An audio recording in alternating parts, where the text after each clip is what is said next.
Today we're going to be looking at After Apple Picking by Robert Frost. This is a poem basically about a guy who picks apples who is resigning himself to the fact that humans are inferior to nature, and he's going to give up trying to control it through picking apples. This is a really surreal poem. It's quite regretful and reflective, but it's quite pessimistic about the past. It's also very lucid. It's a stream of consciousness poem, and it's quite personal to the narrator. First, we're going to go through what happens in this poem. So it starts off with the narrator describing their abandoned equipment left in the orchard after a day of unfinished harvesting apples. But the narrator is no longer harvesting apples. They're going to sleep, and they can still smell the apples as they drift off. They're also haunted by the blurred vision of their garden that they saw through some ice in the morning, and it feels like the world has seemed distorted like that to them all day. Then their sleepy memory cuts away into visions of apples going in front of them. Then they remember the pain of standing on the ladder all day, and they can still feel it on their foot now. They can also still hear the sound of apples being sorted and taken away in big boxes. The narrator expresses that they were excited for the harvest, but now they've had enough of it.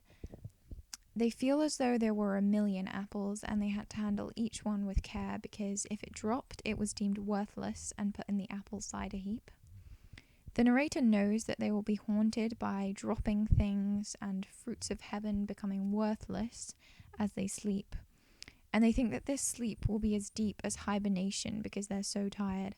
But then they go back on this and finish by anticlimactically saying they're merely human. Now we're going to go through this poem line by line. So the title, first of all, After Apple Picking.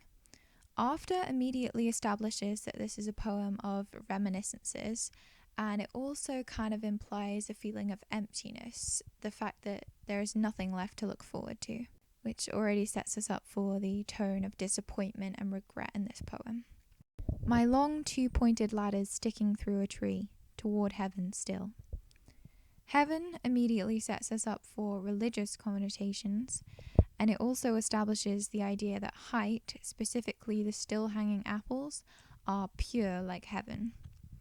The ladder towards heaven implies the biblical story Jacob's Ladder, in which Jacob dreamt of a ladder which led to heaven, which angels climb, and God stands at the top of the ladder and tells Jacob that he and his descendants will be blessed. This may serve as a contrast for the narrator's less optimistic situation. His ladder is left abandoned and his job is unfinished. He is not going to be blessed by God. And there's a barrel that I didn't fill beside it, and there may be 2 or 3 apples I didn't pick upon some bough. But I am done with apple picking now. The unfilled barrel is a visual metaphor for his job of picking apples, which he doesn't think is worth finishing anymore. This message is emphasized by the emphasis on didn't fill, by the enjambment at the end of line 3. Then if we look at line 6, this is an end-stopped line after many run-on lines, making it sound like the narrator is talking really directly. The words I am done have a double meaning. It can mean I am finishing, but also I am sick of. So we're starting to get a sense of the narrator's emotions and his feelings about the day that he's had. Essence of winter sleep is on the night, the scent of apples, I am drowsing off. Is on the night is in the present tense, so that tells us that this is taking place at the end of the day. An essence means a smell, so what he's basically saying in line 7 is that sleep is approaching with the winter night like an incoming smell, and he likens it to the smell of apples, which is what he is most familiar with at the moment. So the main message here is that he's drowsing off, but the apples are coming with him.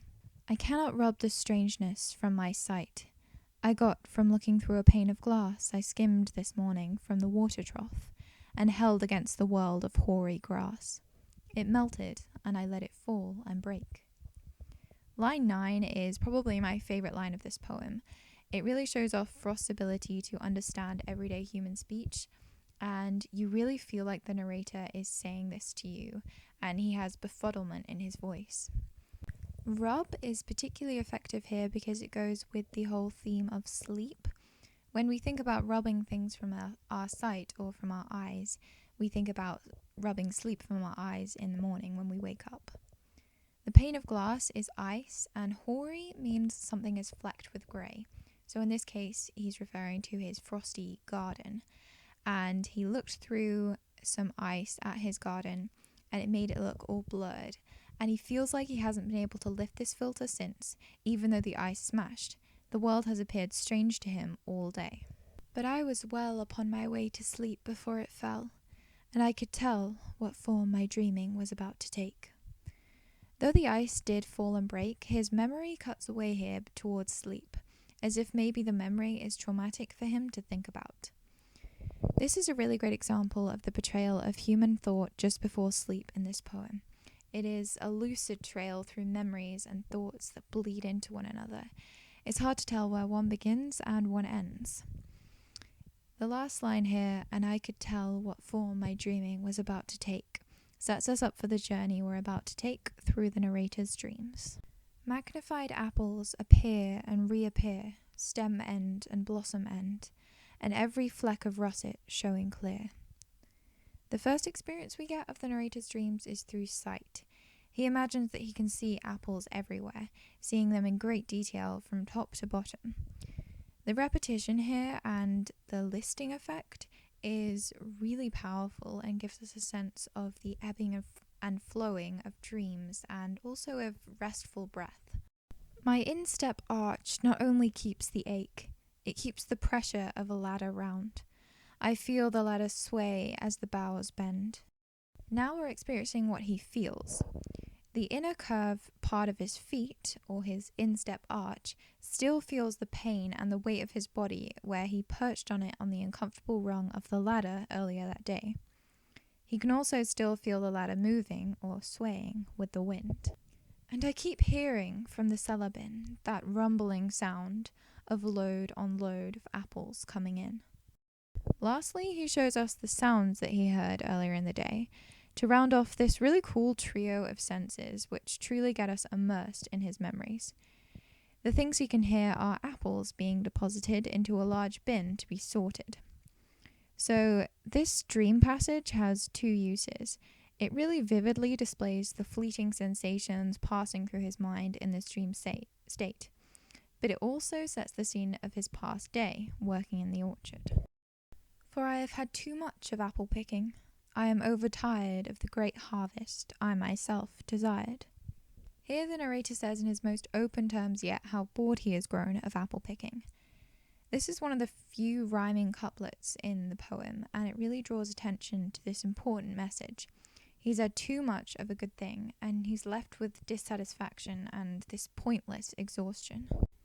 There were 10,000 fruit to touch, cherish in hand, lift down, and not let fall. For all that struck the earth, no matter if not bruised or spiked with stubble, went surely to the cider apple heap, as of no worth. The repetition of thousand mirrors the monotonous repetition of the work he's been doing. It's also hyperbole, and it really demonstrates how this was really hard work and it felt like he had to pick 1,000,000 apples.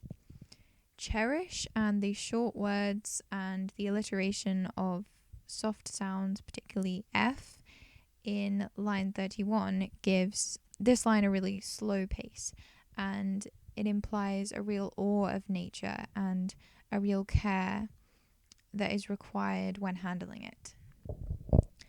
The word all in line 32 is emphasized through stress and also just through the short line, and I think it highlights his really powerful emotions about the process he's describing next, the process of discarding any apples that even touch the ground. He seems to be annoyed by this, annoyed by the fact that humans believe they can dismiss certain parts of nature and therefore that they're superior to it. It's also worth pointing out that the apples, which when in the sky were portrayed as pure earlier, are now displayed as corrupted when they make contact with the earth. One can see what will trouble this sleep of mine, whatever sleep it is. Were he not gone, the woodchuck would say whether it's like his long sleep, as I describe its coming on, or just some human sleep.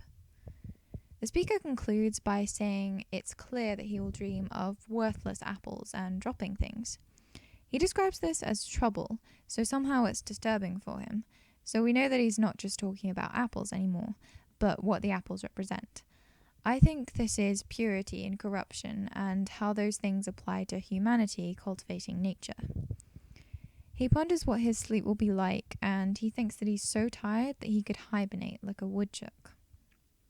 The end line, though, is quite anticlimactically short, and the use of just expresses his disappointment in the human experience compared to nature's wonders. He reflects that he is, after all, probably just human, the species he's been devaluing against nature throughout the whole poem. He rounds off this idea of human inferiority to nature with a real sense of just being resigned to the vulgar unworthiness of being human. Alright, now let's talk about the form of the poem. This is a stream of consciousness poem, so it finds order through the narrator's thoughts. It's not chronological. It's in blank verse. It's not free verse because there is regularity in the stresses. It's in iambic pentameter, but there are many exceptions to the standard 10 syllables. There are rhymes, but there is no definitive rhyme scheme. Robert Frost doesn't use a rhyme until he needs to. Sometimes he'll do it straight away, sometimes he'll leave it a few lines. It's in present tense, so we can be fully immersed in the narrator's half-awake state, which is so ambiguous and meandering that it could not be accurately described in hindsight.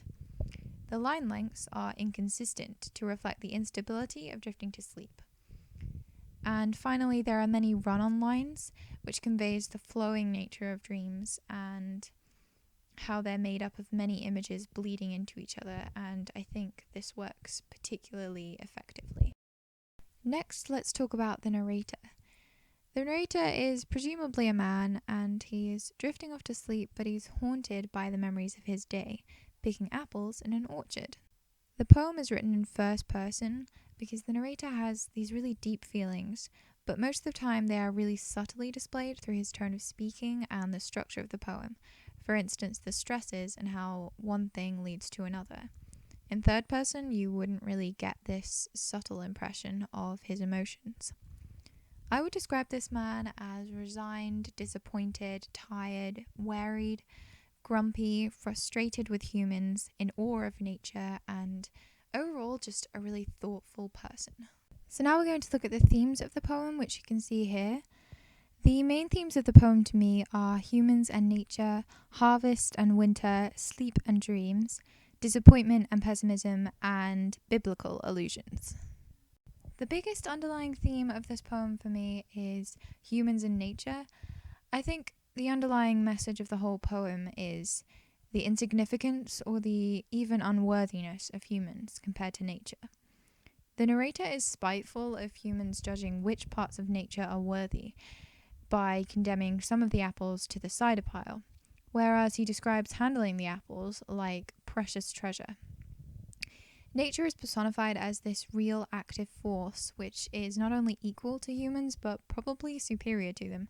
The woodchuck is personified as capable of human speech and judgment. There is this metaphor of heaven and earth, with heaven being nature and earth representing humans. The apples are devalued as soon as they hit the earth and the ice breaks on the ground. So there's this sense that the ground or the earth diminishes the purity of nature and of heaven, yet they are still more powerful even when they've been diminished, because the narrator can't shake the memory of either of them as he goes to sleep. Next up is harvest and winter, and I think this is a really good contrast, especially when you consider all the connotations of these two concepts. So harvest might represent work, while the winter represents rest. Harvest has a lot of positive connotations, such as, hard work paying off, gathering the fruit of your labor, and a sense of abundance. whereas winter is all about survival. There's ice, it's unpredictable. But there's a really interesting approach to that in this poem, because even though winter is traditionally negative, the narrator is embracing it because they're tired of the harvest. They were excited for it, but now they're just over it. And that's really striking because it goes against our usual perceptions of these things. Frost uses a lot of devices to effectively portray dreams and sleep. He uses irregular rhyme, irregular line length, and frequent use of enjambment to display the disorder of pre-rest thought. Iambic pentameter gives a really ebbing and flowing feel, which reflects the way that dreams flow one after another, and also restful breathing. He uses 3 senses, sight, touch, and sound within dreams to engross us in the journey we take through the narrator's subconscious. He also uses present tense to capture the vagueness and vividness of dreaming in a way that reflection just couldn't. It's kind of like when you have a dream and you think, how could I have fallen for all that ridiculous stuff? The dream is only impactful while you're having it. Talking about apple picking through pre-rest thought is really effective because before sleep, people often have really free drifting thoughts which can reveal deep things about them. But also, the winter rest is a great contrast with the abundant harvest. The positive connotations we usually have of getting the fruits of your labor and reaching to heaven are the complete opposite to this unsatisfied and haunted reflection of those events. A sense of disappointment and pessimism in this poem is immediately established in the title. The word after suggests there's nothing left to look forward to. Also, in one of the first lines, an image of an half-empty barrel suggests a job not worth finishing. The narrator looked forward to the harvest, but now he is overtired with it and has had too much of a good thing.